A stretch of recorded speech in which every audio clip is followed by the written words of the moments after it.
Hello दोस्तों, स्वागत है आप सभी का पीसीएम क्लासेस के इस नए वीडियो में। दोस्तों, हम आपको आज करणी में 5 एक अपरमेय संख्या है, इसको हम सिद्ध करना सिखाएंगे। तो इसके लिए हम करणी में 5 को एक परमेय संख्या मानकर सिद्ध करेंगे।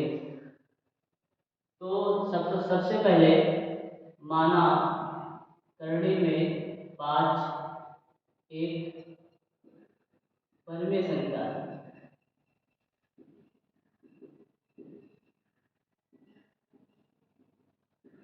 अगर करणी में 5 को मैंने परमेय संख्या माना तो परमेय संख्या की एक विशेषता होती है कि वह p बटा q के रूप में लिखा होना चाहिए और q का मान 0 नहीं होना चाहिए, तथा दूसरा शर्त यह है कि p और q पूर्णांक होना चाहिए। तो अगर ये करणी 5 को मैंने परमेय संख्या माना है तो मैं करणी में 5 को p बटा q के रूप में लिख सकता हूँ, जहाँ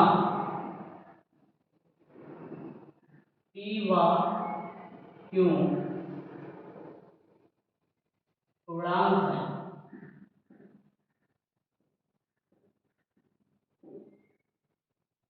तथा सहभाज्य भी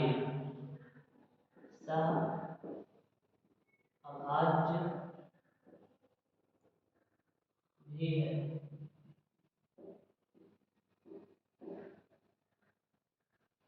करणी में 5 को मैंने परमेय संख्या माना और उसको अगर मैं करणी में 5 को परमेय संख्या मान लेता हूँ तो हम p बटा q के रूप में लिख सकते हैं उसको, जहाँ p व q पूर्णांक है। मतलब पूर्णांक उसे कहते हैं सभी पॉजिटिव नंबर्स, सभी नेगेटिव नंबर्स और जीरो भी पूर्णांक होते हैं।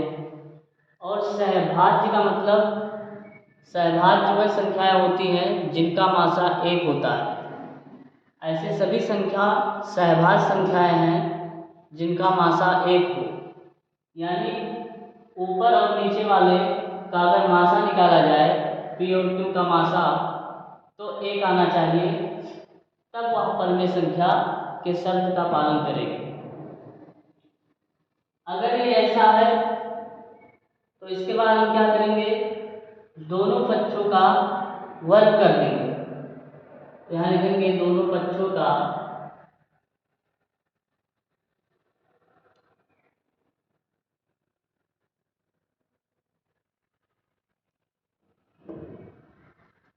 यहाँ लिखेंगे दोनों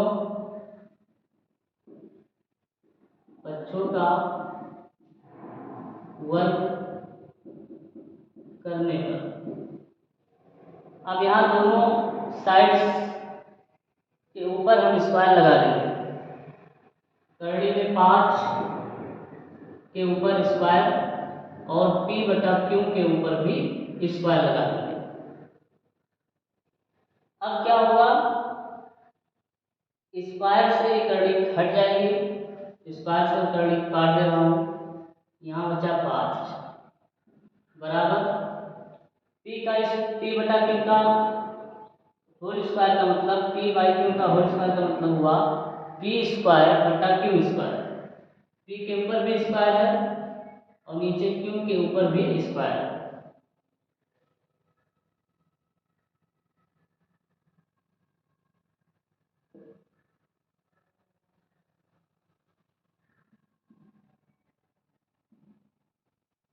अब हम क्या करेंगे, तिरछा गुणा करा देंगे। p स्क्वायर और इसका इसमें गुणा होगा तो 5p स्क्वायर। अगर कोई संख्या का स्क्वायर उस संख्या से विभाजित है तो वो संख्या भी उस संख्या से विभाजित होती है। इसका क्या मतलब है, जैसे मैं यहाँ एग्जांपल लेकर आपको समझाने की कोशिश कर रहा हूँ। जैसे यहाँ 5 है, अगर 5 का मैं स्क्वायर करूँ तो 25 आएगा। 25 5 से विभाजित होता है, मतलब किसी संख्या का स्क्वायर करने पर जो आए उस संख्या से जरूर विभाजित होता है। तो जो अगर मैं स्क्वायर इसका ना करूं तो ये संख्या जो है ये स्वयं से भी विभाजित होगी, यानी 5 से भी विभाजित होगा। तो यानी कोई भी संख्या का स्क्वायर करने पर जो आता है वो संख्या उस संख्या से विभाजित होती है जिसका स्क्वायर किया गया होता है। जैसे मैंने अभी 6 का स्क्वायर किया 36 आया। अब ये 36 जो है जिसका स्क्वायर किया गया है उससे विभाजित है, यानी 6 से विभाजित है। देखिए कट जाएगा पूरा। अब ये अगर विभाजित है, स्क्वायर करने पर जो आया है वो जिसका स्क्वायर किया गया उससे विभाजित है, तो अगर इसका स्क्वायर ना करें तो ये जो संख्या 6 है ये स्वयं से विभाजित होगी। तो इसी बात को मैं यहाँ लिखूंगा कि पी स्क्वायर 5 से विभाजित है, तो पी भी 5 से विभाजित होगा।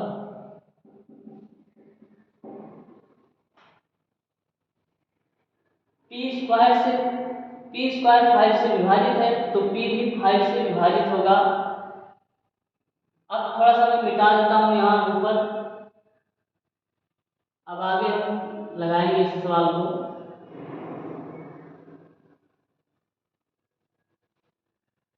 अब क्या करेंगे, इसको हम समीकरण 1 मान लेंगे।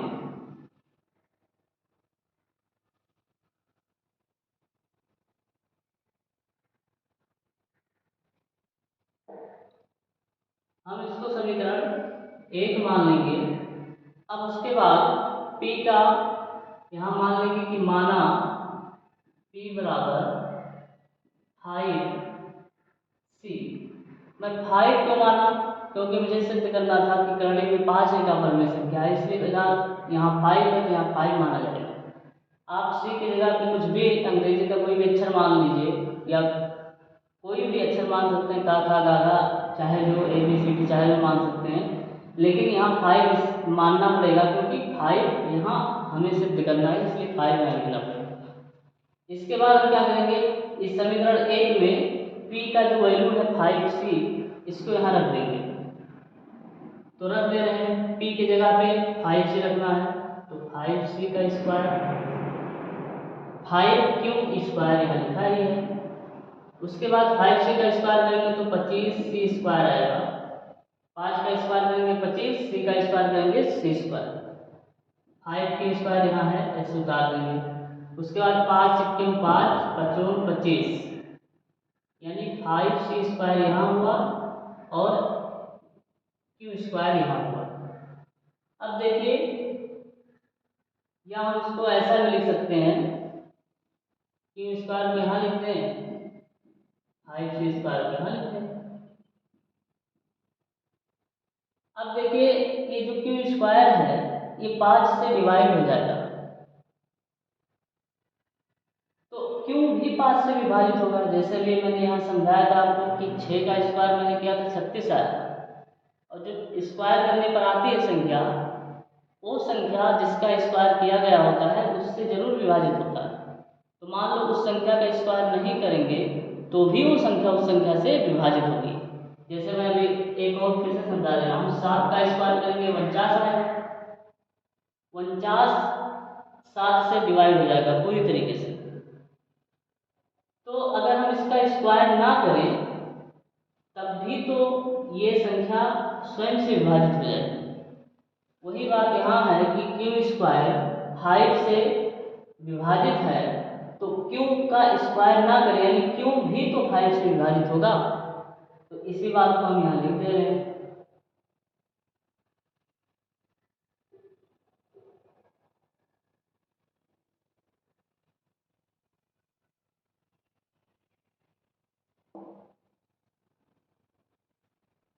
Q स्क्वायर 5 से विभाजित है, तो Q भी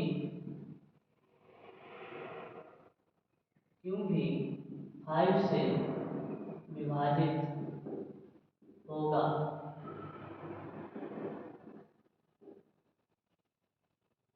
यानी Q स्क्वायर अगर 5 से विभाजित है तो इसका स्क्वायर ना करके यानी Q भी 5 से विभाजित होगा। तो आप देखिए कि जो समीकरण 1 में आया था, उसमें ये आया था कि पी स्क्वायर 5 से वहाँ विभाजित था और पी भी 5 से विभाजित हो रहा था।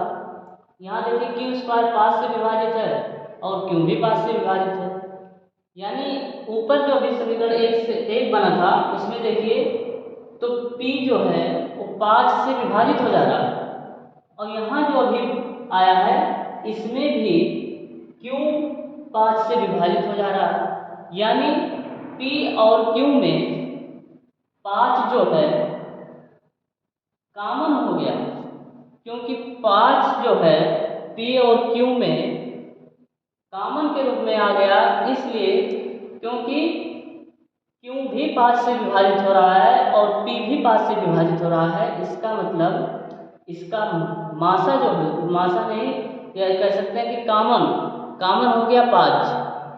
और मैंने कहा था कि P और Q सहभाज्य संख्या है। शुरू में मैंने माना था कि P और Q सहभाज्य है। सहभाज्य मतलब उसका सात गुणनखंड जो आना चाहिए या मासा जो आना चाहिए वो 1 आना चाहिए, लेकिन यहाँ देखिए P और Q ऊपर और नीचे मिला के 5 सात गुणनखंड हो गया, यानी उसका मासा 5 आ जा रहा है। तो मेरा मानना गलत हो गया, क्योंकि मैंने माना था कि सहभाज्य होना चाहिए संख्या, यानी उसका मासा 1 आना चाहिए, यानी उसका सात गुणनखंड 1 होना चाहिए, लेकिन यहाँ तो देखिए सात गुणनखंड जो है 5 आ गया, तो मेरा मानना गलत नहीं हो गया।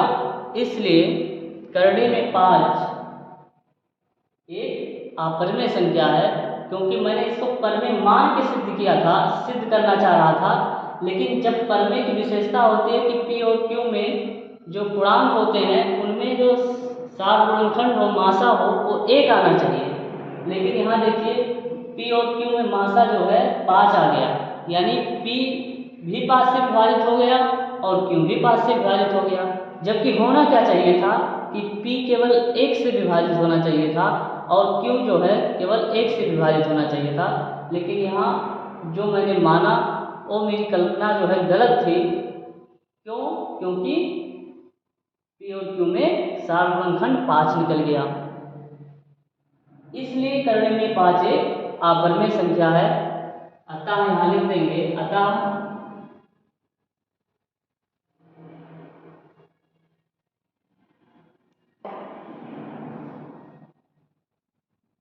हमारा मानना गलत है। इसलिए करड़ी में 5 एक अपरिमेय संख्या है।